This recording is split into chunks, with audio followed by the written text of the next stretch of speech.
কড়াই তেল গরম করে দুটো শুকনো লঙ্কা ছিঁড়ে দিয়ে এদিকে পেঁয়াজ দিয়ে দিয়েছি ভাজার জন্য। তারপরে এদিকে দিয়ে দিয়েছি আদা রসুন বাটা, আর সাথে এদিকে দিয়ে দিয়েছি শুকনো লঙ্কা আর জিরে বাটাটা একসাথে। এবার ভালো করে সব কিছু একটু নাড়িয়ে নেওয়ার পরে এর মধ্যে দিয়ে দেবো পরিমাণ মতো নুন। আবার একটু সব কিছু নাড়িয়ে নিয়ে তারপরেই দেবো হলুদটা।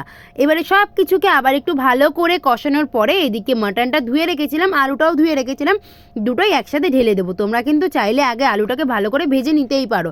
এখানে নতুন আলু ছিল তাই আমি ওটা স্কিপ করে গেছি। আর মাটন যত ভালো করে কষাবে তত কিন্তু খেতে আরও টেস্টি হবে। আমি কিন্তু কষানোর জন্য এখানে ঢাকাও দিয়ে দিয়েছিলাম।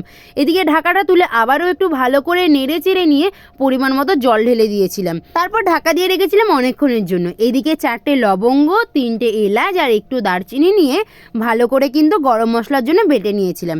আর ওই বাটা মশলাটা এতে দিয়েছিলাম, টেস্ট কিন্তু আরও বেশি দারুণ হয়েছিল। তো তোমরাও যদি এইভাবে মাটন ট্রাই করো, খেতে কিন্তু জাস্ট ফাটাফাটি হয়। তো টাটা।